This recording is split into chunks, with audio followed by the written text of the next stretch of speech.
झोंपड़े के द्वार पर बाप और बेटा दोनों एक बुझे हुए अलाव के सामने चुपचाप बैठे हुए थे और अंदर बेटे की जवान बीबी बुधिया प्रसव वेदना में पछाड़ खा रही थी। रह उसके मुंह से ऐसी दिल हिला देने वाली आवाज निकलती थी कि दोनों कलेजा थाम लेते थे। जाड़ों की रात थी, प्रकृति सन्नाटे में डूबी हुई, सारा गांव अंधकार में लय हो गया था। घीसू ने कहा, मालूम होता है बचेगी नहीं। सारा दिन दौड़ते हो गया, जा देख तो आ। माधव चिढ़कर बोला, मरना ही है तो जल्दी मर क्यों नहीं जाती? देखकर क्या करूं? तू बड़ा बेदर्द है बे। साल भर जिसके साथ सुख चैन से रहा, उसी के साथ इतनी बेवफाई।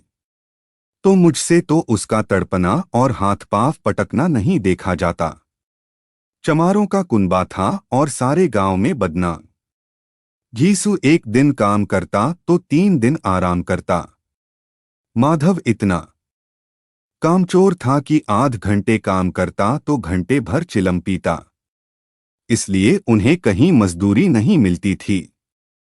घर में मुट्ठी भर भी अनाज मौजूद हो तो उनके लिए काम करने की कसम थी। जब 2-4 फाके हो जाते तो घीसू पेड़ पर चढ़कर लकड़ियां तोड़ लाता और माधव बाजार से बेच लाता, और जब तक वह पैसे रहते दोनों इधर उधर मारे मारे फिरते। गांव में काम की कमी न थी। किसानों का गांव था, मेहनती आदमी के लिए 50 काम थे। मगर इन दोनों को उसी वक्त बुलाते जब 2 आदमियों से एक का काम पाकर भी संतोष कर लेने के सिवा और कोई चारा न होता। अगर दोनों साधु होते तो उन्हें संतोष और धैर्य के लिए संयम और नियम की बिल्कुल जरूरत न होती।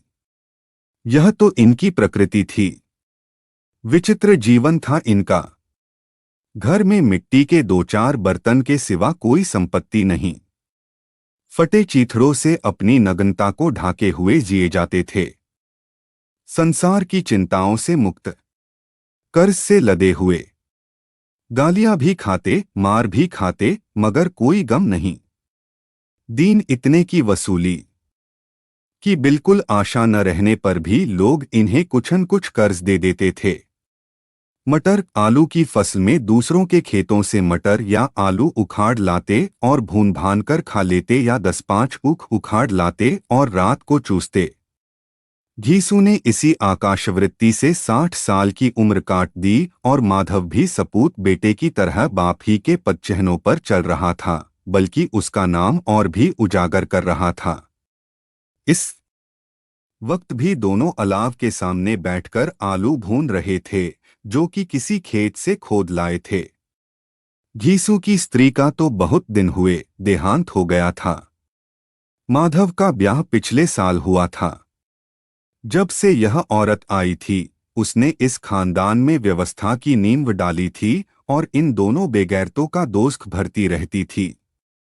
जब से वह आई, यह दोनों और भी आलसी और आरामतलब हो गए थे, बल्कि कुछ अकड़ने भी लगे थे।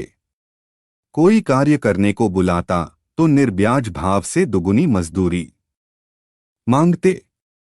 वही औरत आज प्रसव वेदना से मर रही थी और यह दोनों इसी इंतजार में थे कि वह मर जाए तो आराम से सोए। घीसू ने आलू निकालकर छीलते हुए कहा, जाकर देख तो क्या दशा है उसकी। चुड़ैल का फिसाद होगा और क्या। यहाँ तो ओझा भी 1 रुपया मांगता है।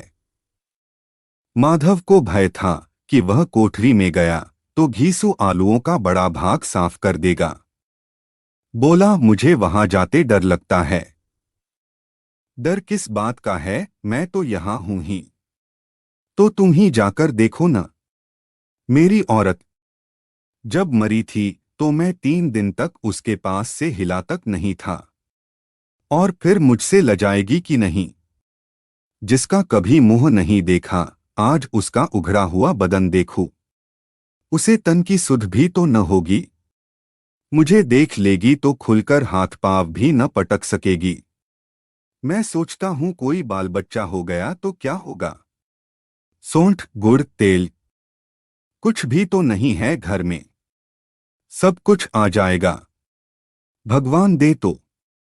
जो लोग अभी एक पैसा नहीं दे रहे हैं वे ही कल बुलाकर रुपए देंगे। मेरे 9 लड़के हुए।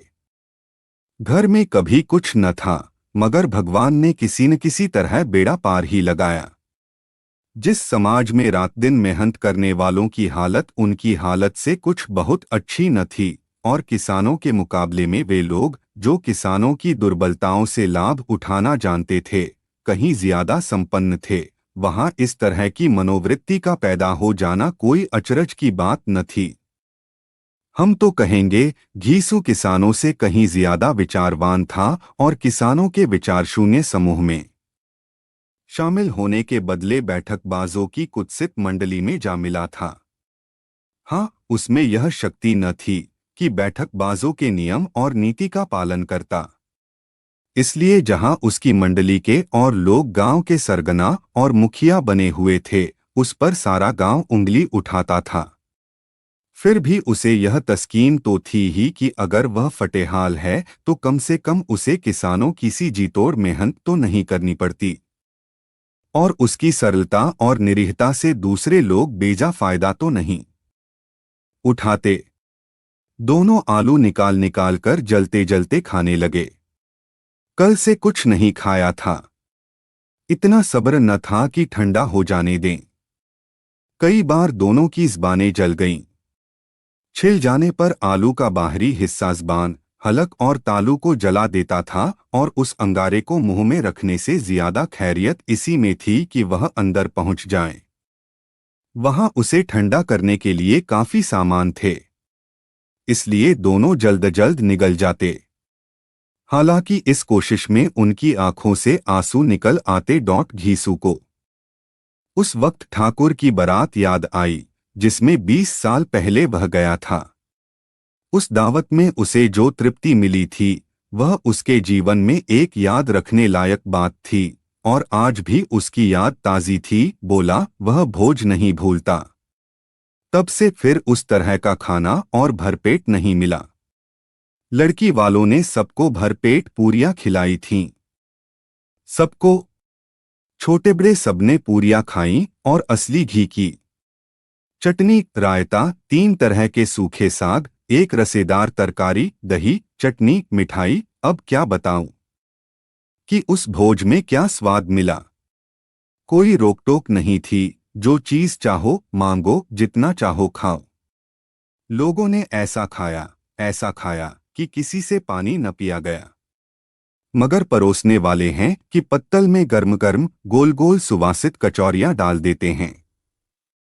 मना करते हैं कि नहीं चाहिए, पत्तल पर हाथ रोके हुए हैं, मगर वह हैं कि दिए जाते हैं। और जब सबने मुंह धो लिया तो पान इलायची भी मिली, मगर मुझे पान लेने की कहाँ सुध थी।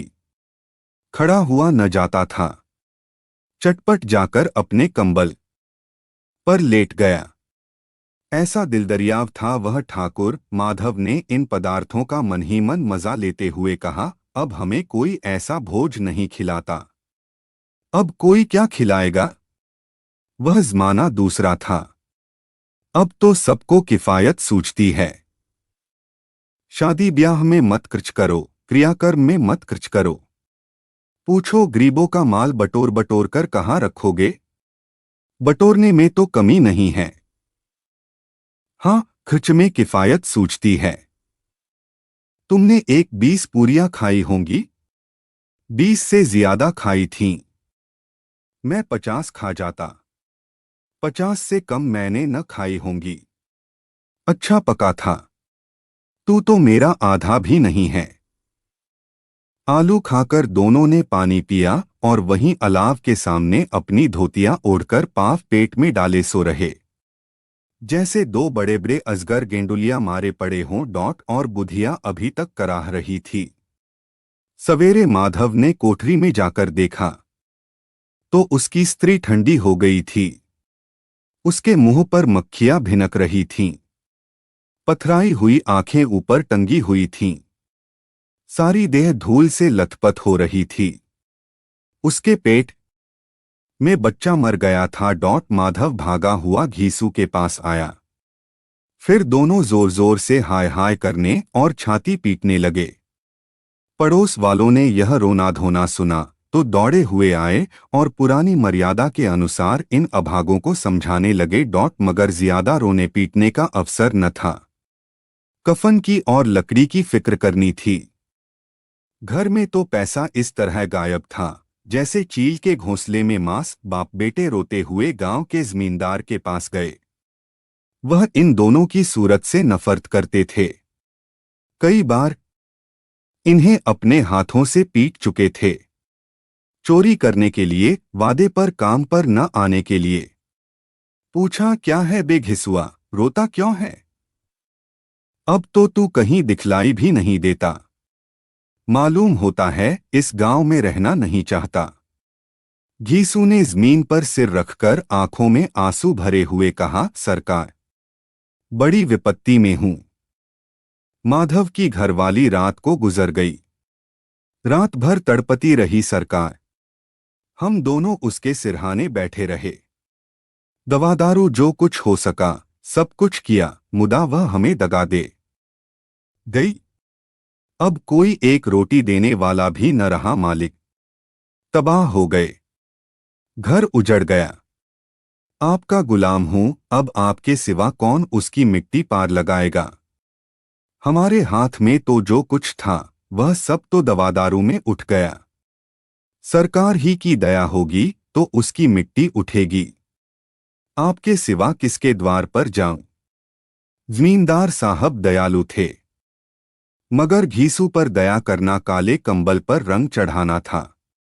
जी में तो आया, कह दें, चल दूर हो यहां से, यूं तो बुलाने से भी नहीं आता। आज जब गर्ज पड़ी तो आकर खुशामद कर रहा है। हरामखोर कहीं का बदमाश।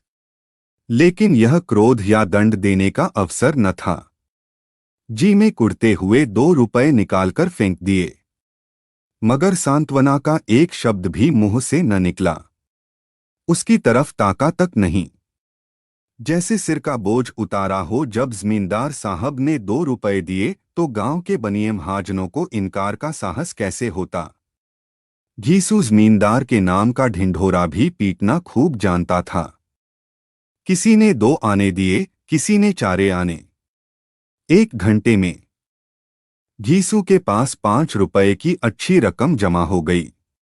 कहीं से अनाज मिल गया, कहीं से लकड़ी, और दोपहर को घीसू और माधव बाजार से कफन लाने चले। इधर लोग बांस वांस काटने लगे। गांव की नर्म दिल स्त्रियां